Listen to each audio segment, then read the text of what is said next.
Look at the growth in the Asian markets.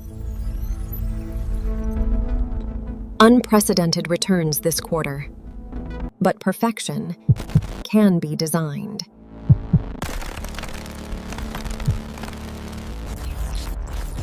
Sales are rising, but cash tells a different story, and the risks are carefully hidden. This isn't just accounting, this is window dressing. Watch what they don't want you to see. Every year, millions of investors put their hard-earned money into companies. They look at numbers, they trust the reports, they believe what they read. But what if I told you that the financial statements you are reading have been carefully arranged to mislead you? Not always through fraud, sometimes through perfectly legal tricks and sophisticated techniques. This practice has a name, it's called window dressing, and it's more common than you think. Over the next 19 slides, I am going to walk you through 18 of the most powerful, most dangerous, and most widely used tactics that companies use to make their financial statements look better than they actually are. Whether you are an investor, a finance student, a CA aspirant, or just someone who wants to understand how the corporate world really works, this series is for you. Stay with me, because by the end of this, you will never read a financial statement the same way again. I am Ravi, and this is Account Finance with Ravi. Let's begin. So what is window dressing?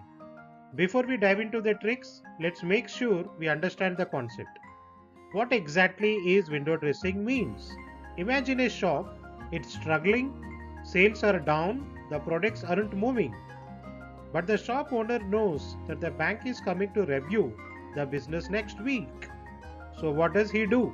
He cleans up the store, puts the best products in the window, hangs a few sales signs, makes everything looks busy, attractive and thriving.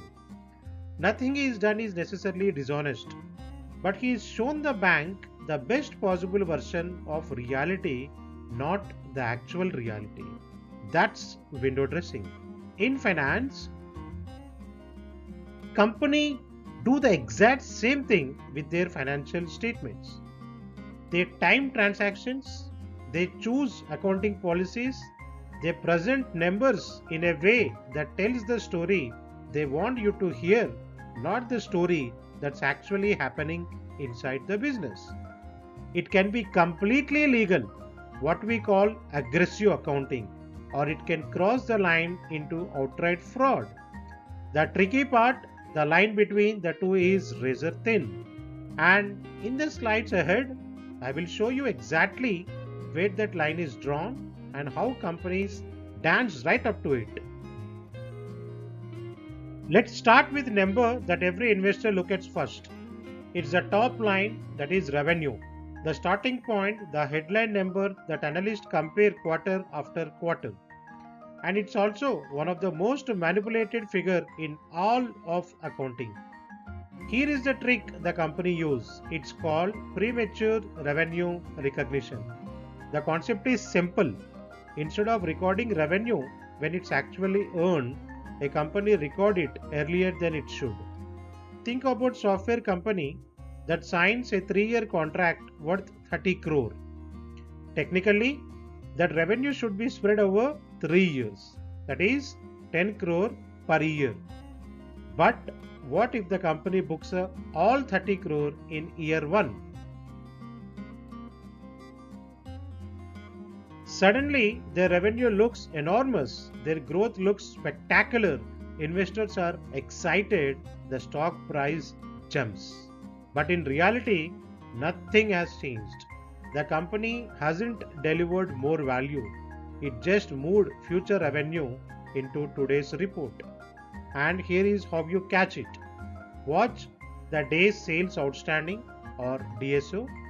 If revenue is rising, but DSO is also rising sharply, it means customers aren't actually paying. Revenue is being booked, but cash isn't coming in. revenue without cash is not a revenue. It's a promise, and promises in business can be broken. Always follow the cash. Imagine you are running a consumer goods company, quarter end is approaching. Your sales numbers are short of the target. So, what do? Here, what some companies do, and it's called channel stuffing. They pick up the phone and call their distributors, and they say that take extra stock this quarter, we'll give you a great deal, special payment terms, and if it doesn't sell, we'll take it back quietly next quarter. The distributor agree. They take the goods. Now what will happen? The company books all its as revenue. The quarterly number looks fantastic. The CEO reports record sales and the stock price rises. But here is the reality. Nothing was actually sold to an end customer. The goods are sitting in a warehouse. Half of them will come back next quarter. And when they do, a quiet credit note will be issued. Revenue will be reversed. But by then, the quarterly report is long gone. The bonuses has been paid. The most famous case, Sunbeam Corporation in 1990s, their CEO, A. Dunlap, nicknamed Chainsaw A, used channel stuffing so aggressively that when the truth emerged, the company collapsed into bankruptcy. So how do you spot it? Watch for inventory piling up at the distributor level. Watch for revenue spikes right at quarter end, followed by dips at the start of the next quarter. The pattern is always the same because the motive is always the same. Make this quarter looks good and worry about next quarter later. Here a question for you. If you can't reduce your cost, what's the next best thing? Hide them. That's exactly what companies do when they want to show higher profits without exactly improving their business. Think of it like an iceberg. What investors see above the surface is reported operating profit, clean, healthy, growing. What's hidden below? A massive load of cost that have been quietly shifted out of the main income statement and buried under the labels like restructuring charges, exceptional items, or one-time write-offs. So now restructuring charges are legitimate. Sometimes business genuinely need to restructure. But here the red flag. When restructuring charges appears every single year, they are not one time.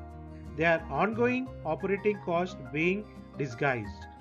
The company is essentially saying our core business is profitable, ignore these other costs. And analysts sometimes fall for it. They strip out these non-recurring charges and evaluate the company on its underlying performance. But if you step back and look at the total cost including those charges, the picture looks very different. The most important lesson here, never evaluate a company only on its operating profit. Always look at reported profit after all charges and always compare it to cash generated from operations, because you cannot hide a cash outflow in a footnote. So this one requires you to understand a basic accounting concept, and once you do, you will see why it's one of the most powerful earning manipulation tools in existence. In accounting, there are two ways to treat a cost. Option 1, expense it. The cost hits the income statement immediately and profit goes down today. Option 2, capitalize it. The cost goes onto the balance sheet as an asset. It's then depreciated slowly over several years. So profit takes only a small hit each year. Now, this makes perfect sense for genuine long-term assets. If you buy a machine that will last for 10 years, it's fair to spread that cost over 10 years. The problem arises when companies start capitalizing cost that should clearly B. Expense. Salaries of operational staff, capitalized. Marketing campaigns, capitalized. Day-to-day maintenance, capitalized.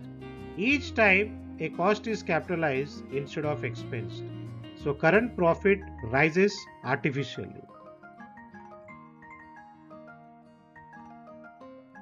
So the most famous example, WorldCom, their management capitalized $3.8 billion in ordinary operating cost as capital expenditure.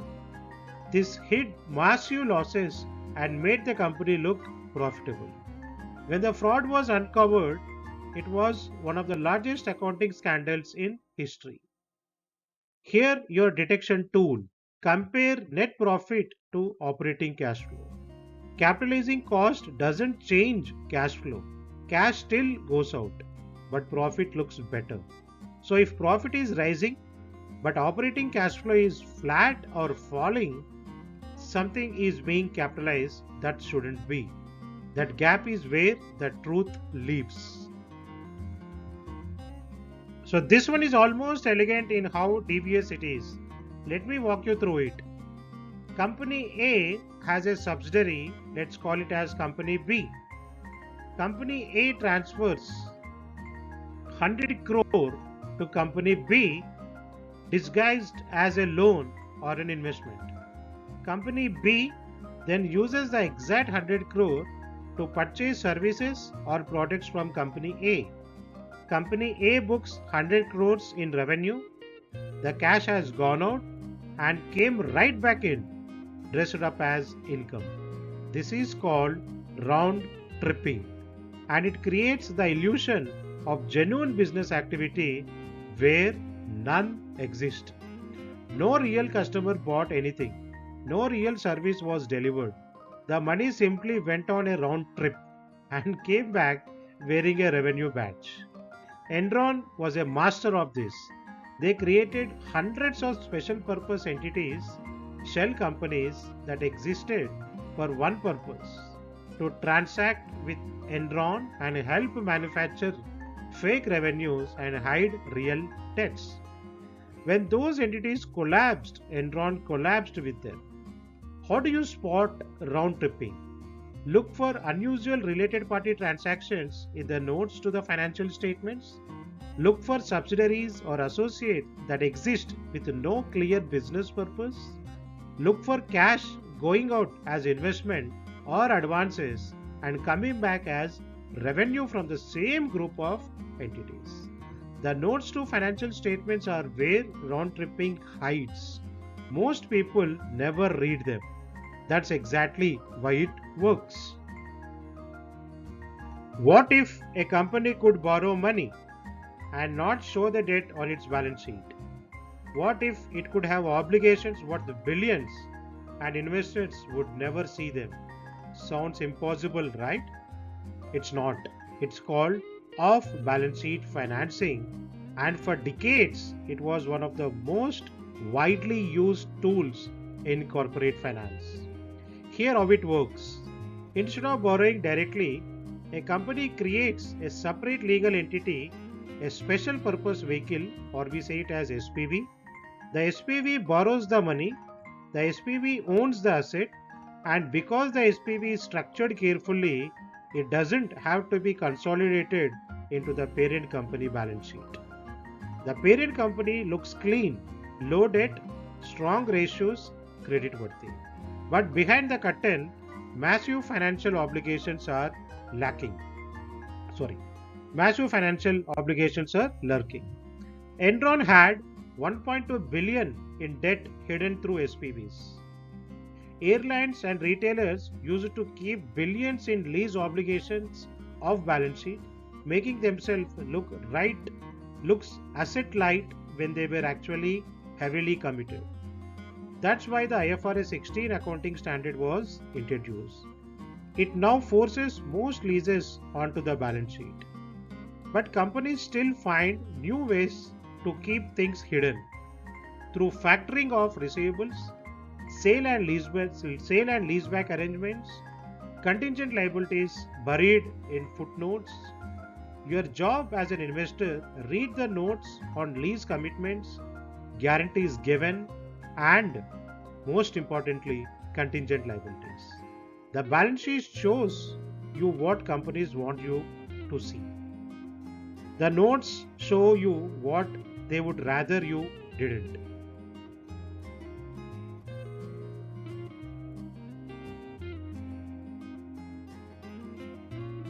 Big bath accounting.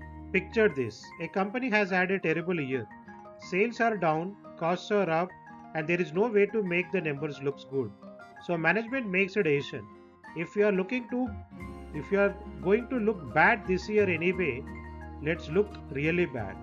Let's throw everything into this year's results. Every write-off we have been delaying, every provision we have avoiding, every bad debts we have been pretending doesn't exist. Now let's dump it all right now in one massive charge. This is called big bath accounting. So, and the logic is brutally simple. Year 1 looks catastrophic, but year 2 looks like a miraculous turnaround. Profit surge, management gets credit for the recovery, bonuses flow. But there was no real recovery. Management just front loaded all the pain into 1 year and just enjoyed clean, uncluttered results for the year that followed. This trick is especially common during CEO transition. New management arrives, they discover all the problems left by the previous team, they take a massive write-off, blaming it all on the precedents. So then they write the recovery and take the credit. Watch for a single year with an unusual enormous write-off or provision followed immediately by a dramatic improvement in profitability. And ask yourself, was that improvement real or was it just the bath being drained? Investors love consistency. They love a company that grows earnings steadily 10%, 12%, 15% every year like clockwork. It signals a great business, predictable, reliable, deserving of a premium valuation. But here is the question. What if that beautiful smooth earning growth isn't real?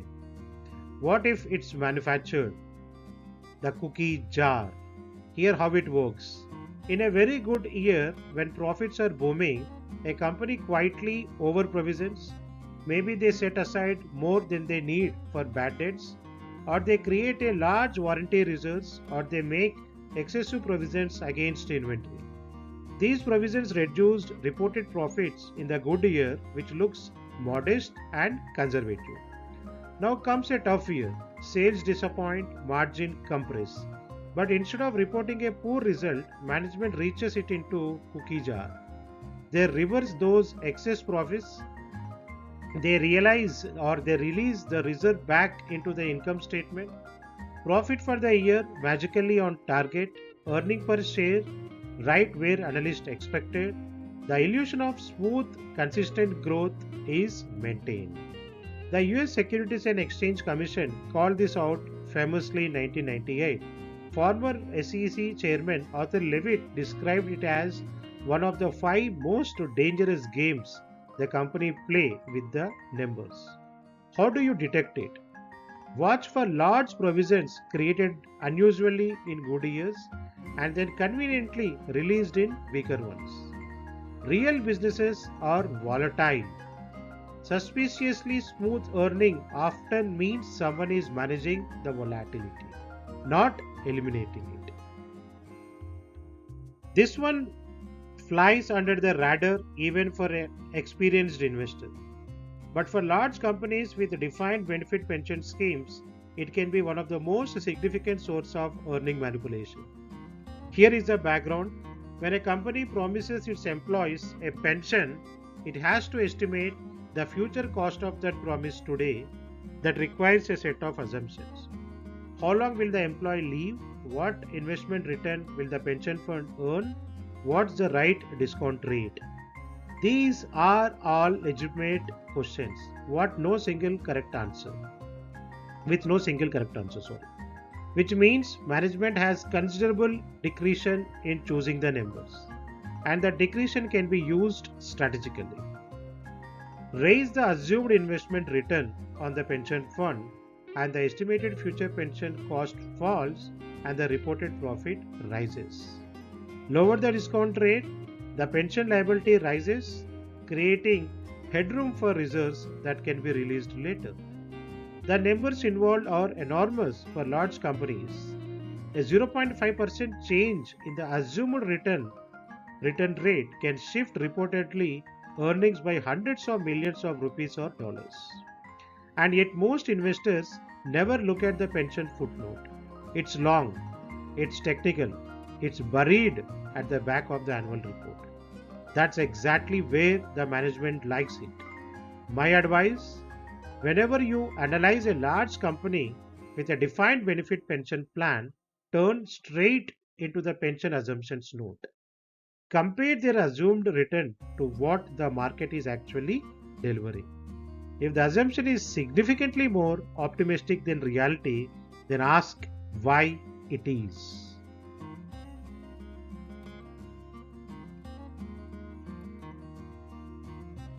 So, most importantly, always try to see what is the assumption rate.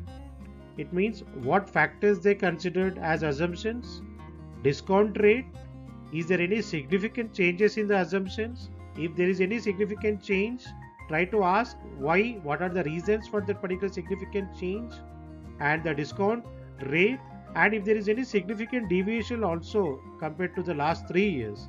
So you need to further dig into that, so that you need to know the exact reason, whether this is created only for manipulation or is there any other strategic reason behind this.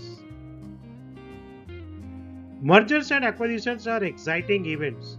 A company announces a big deal, the press releases glow, management talks about the synergies and strategies fit, but behind the scenes, acquisitions create a playground for some of the most creative accounting in corporate world. Let me explain 3 specific tricks. Trick 1: in-process research and development write-off. When you acquire a company, you can allocate part of the purchase price to in-process R&D, research that hasn't been completed yet, and then you write it off immediately. Why? Because R&D is now an expense that reduces today's profit, but it also disappears from the balance sheet permanently, meaning future profits won't be burdened by amortization. Future earnings look cleaner. Trick 2: undervaluing acquired assets. If you allocate less value to acquired assets, those assets depreciate less in future, lower the depreciation means higher future profits. Trick 3: goodwill parking. Any excess purchase price that can't be allocated to specific assets goes into the goodwill. Under IFRS, goodwill isn't amortized, it just sits on the balance sheet indefinitely unless impaired. This lets companies overpay for acquisitions without immediately feeling the pain in their income statement. Acquisitions around quarter end, massive goodwill balances never return down. Sudden margin improvements post acquisition. So these are your red flags. So acquisition can hide a multitude of sins, and accounting standards give management more than enough rope to do it. Now let's talk about the number that moves markets more than almost any other. That is earning per share, most commonly known as EPS. It's how analysts measure profitability. It's how bonuses are structured. It's how the stock options vest. It's the number on every analyst report, and it can be engineered quite easily. Remember, EPS equals earning divided by the number of shares outstanding. So there are only 2 ways to increase EPS: increase earning or reduce the number of shares. And reducing shares through buyback is entirely legal. A company uses its cash to buy back its own shares reduces the share count, and EPS rises mechanically, even if profits are completely flat. This isn't inherently wrong, but when companies prioritize buybacks over investment in their actual business just to hit EPS targets and trigger executive bonuses, it becomes a form of financial manipulation. Then there is a non-GAAP earning gain. Company create their own version of earnings, stripping out stock-based compensation, amortization, restructuring charges, and whatever else they find inconvenient. They call it adjusted earning or underlying EPS or core profit. And here is the thing, these metrics are not audited. There is no standard definition. Every company defines them differently. When a company non-GAAP EPS consistently 30%, 40%, 50% higher than its GAAP EPS year after year, ask yourself, what exactly are they excluding? And why does that keep recurring? A metric you find yourself that always makes you look good. It's not a metric, it's a marketing. So this one is particularly relevant in the Indian corporate context, though it exists globally. That is related party transaction, or commonly known as RPT. Now these are nothing but the financial dealings between a company and entities or individuals connected to it. On their own, they are completely normal. A parent company lending to a subsidiary, a company buying services from a promoter owned firm, but they become dangerous when they used as a mechanism to siphon value away from minority shareholders. Here is how it works in practice. A promoter set up a separate company owned by family members or associates. That company then charges the listed entity, the one you have invested in, exorbitant fees for services, consultancy, rent, management fees. Money flows out of your company into the promoter's private pocket. Or the listed company gives unsecured loans to promoter entities at below market interest rates, effectively transferring value from public shareholders to the promoters. Or prime assets are sold to related parties at far below market value. All of this is disclosed in the annual report, but buried in a note that few investors never read. SEBI in India has significantly tightened RPT regulations over the years, requiring shareholders' approval for a material related party transactions. But ingenuity of those who want to exploit these structures continues to evolve. Your defense is read the related party transaction note in every annual report. Map the promoter's private business empire under every entity that transacts with your company. Follow the money, it almost always tells you the truth. So try to understand the company transactions with the promoters, the key personnel of the entity like CEO, CMO, CFO, and try to see the abnormality of the transactions and accordingly try to understand the transaction effect on the financial statements. Here is a concept that trips up even seasoned investors, that is deferred revenue. When a customer pays you in advance for a service you haven't yet delivered, that cash sits on your balance sheet as a liability. You own the customer, that's a particular service. Only when the service is delivered, you can recognize it as a revenue. This sounds straightforward, but it's one of the most manipulated line term in accounting, particularly in technology, software, and subscription businesses.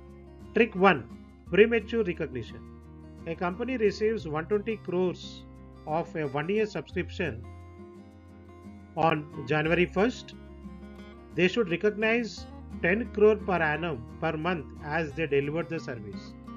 It means, let me explain it again.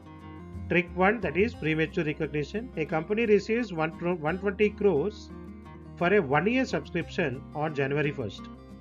So they should recognize 10 crore every month as they deliver the service. But instead, they find accounting justifications to recognize the full 120 crore immediately. So revenue spikes, analysts cheers. So reality hasn't changed. Trick 2, deliberate deferral. Sometimes company do the opposite. They delay recognizing revenue that's actually been earned. Why?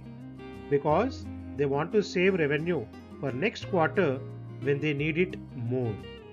Now they are essentially hoarding earnings like financial ammunition for a rainy day. Trick 3, reducing without explanation. If deferred revenue on the balance sheet suddenly drops sharply, but you don't see a matching spike in revenue, ask where it went. Was it recognized legitimately or was it written off quietly? In subscription businesses, declining deferred revenue is often a leading indicator of falling future revenue and a warning sign that many investors miss until it's too late. Most assets have a market price. Shares listed on a stock exchange, bonds trading in the market, commodities were published prices. For these, valuation is straightforward. You look up the price, you mark the assets to the market. But what about assets that have no market price? Private equity investments, complex financial derivatives, mortgage-backed securities, intangible assets with uncertain futures. For these, companies use what's called a valuation model. The model takes inputs, assumptions about future cash flows, discount rates, growth rates, default probabilities, and spits out a number. And that number goes on to the balance sheet as fair value of the asset. Here is the problem. The model is built and run by the same management that has an interest in valuing being as high as possible. Change an input, adjust an assumption, suddenly a struggling asset looks healthy. This is called mark to model, and it was at the heart of 2008 financial crisis. Banks were holding billions of dollars in complex mortgage securities. Nobody knew what they were worth because there were no real market for them. So they used their own models, and those models told them quite conveniently that the assets were worth a great deal until they weren't. When you analyze a company, look for level 3 assets. When you analyze a company, look for level 3 assets in the financial statements. Now these assets value using internal models rather than observable market price. So it means viewers try to understand level 3 assets are nothing but these are the assets which are valued in the financial statements by using internal models rather than observable market prices. So it means these are valued on the basis of certain assumptions. So large growing level 3 asset balances where the company keeps reporting gains show always prompt deeper scrutiny. A model that always says your assets are valuable isn't a model. It's a mirror that only shows you what you want to see.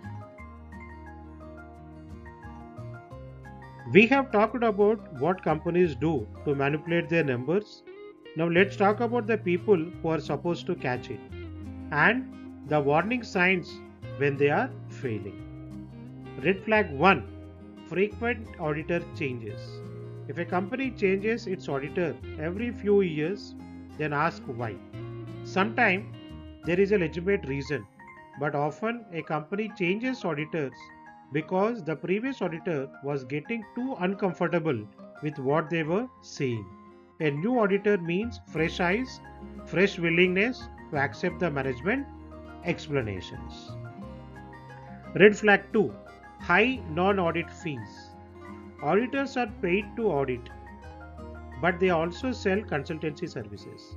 When a firm earns more from consulting a company than from auditing it, its independence is compromised. Now, can they really issue a tough opinion to a client? who is paying them millions in consultancy fees? The answer too often is no. Red flag 3. Qualified or adverse audit opinion. When an auditor qualifies their opinion, they are telling you directly that something is wrong. Read the qualification carefully. Management will often dismiss it as a technical matter. Don't accept that dismissal without investigation. Red flag 4. Going concern note. This is the most serious warning an auditor can issue. It means the auditor has significant doubt about whether the company can continue operating. If you see a going concern note, treat it as a 5 alarming file. Companies often respond to those flags with angry press releases and reassuring guidances. Don't be reassured, be cautious. The auditor is your last line of institutional defense. When they start sending signals, take them seriously. So, how to protect yourself? We have spent the last 16 slides understanding how company mislead investors. Now let's flip it around. How do you protect yourself? Here is your 7-point investor defense framework. Use it every time when you analyze a company.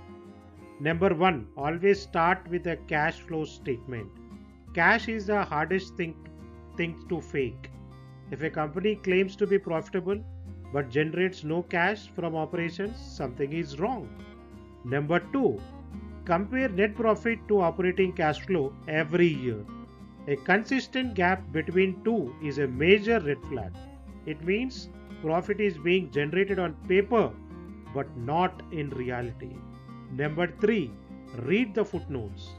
Not skimming, actually reading, especially the notes on accounting policies, related party transaction, and mainly contingent liabilities. Number 4. Track days sales outstanding and inventory trends. Rising DSO means customer aren't paying. Rising inventory means product aren't selling. Both can precede an early collapse. Number 5. Be deeply skeptical of non-GAAP metrics. Understand exactly what's been excluded and why. If the exclusions are large and recurring, the adjusted number is misleading you. Number 6. Check auditor independence.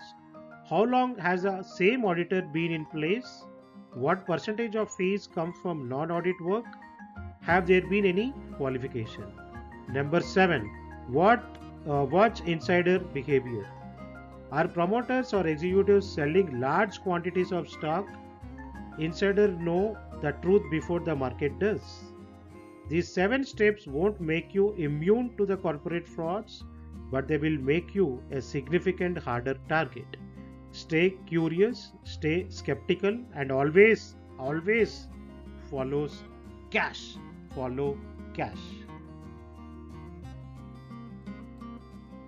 Everything we discussed so far isn't theory, it happened repeatedly to real companies with real investors who lost real money. Let me walk you through 5 of the most significant cases of financial statement window dressing and fraud in modern history. Enron, United States, 2001. Enron was once America's 7th largest company, a darling of Wall Street. Behind the scenes, they were using hundreds of special purpose entities to hide over $1.2 billion in debt and manufacture billions in fake revenues. When the structure collapsed, shareholders lost everything overnight. WorldCom, United States, 2002. 1 year after Enron, WorldCom shocked the world. Their management had capitalized $3.8 billion in ordinary operating costs as capital expenditure, turning what should have been losses into apparent profits. It remains one of the largest accounting frauds in the history. Satyam Computer Service India, 2009.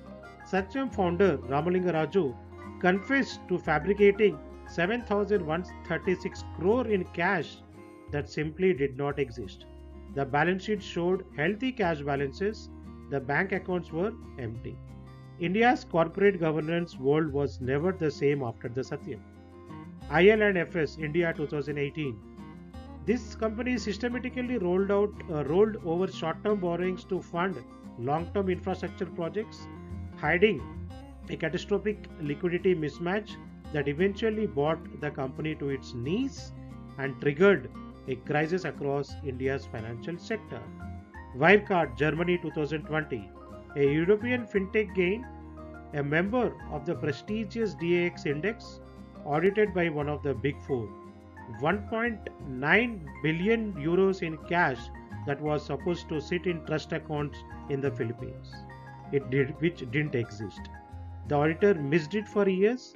Different countries, different industries, different decades.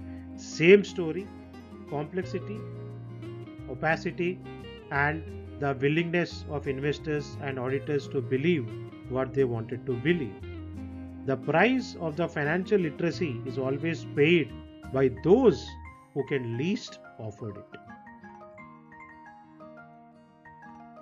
So we have came long way together, over 20 slides. When we started, you were looking at financial statements as a report, a document, a set of numbers prepared by accountants. Now, I hope you see them for what they truly are. A story written by management, shaped by incentives, influenced by judgments, sometimes honest, sometimes not. Your job as an investor, a finance professional, or as a student is to read between the lines.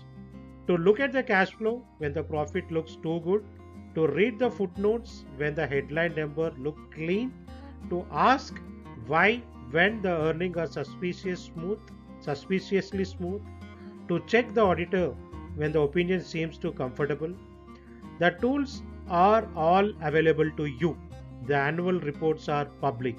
The disclosures are there if you know where to look. Financial literacy isn't just about knowing what a P&L is. It's about understanding how the P&L can be shaped and developing the judgment to look past the presentation to the underlying reality. That is what I want Account Finance with Ravi to be for you. A place where finance is explained honestly, where complexity is broken down, where you build the knowledge that protects your investment and sharpen your professional judgment. If this series add value to you, share it with someone who need it. Save it, come back to it when you are analyzing a company. And follow Accounts Finance with Ravi, because there is so much more to come. This is Ravi. Thank you for watching. Stay informed, stay protected, and always read the footnotes.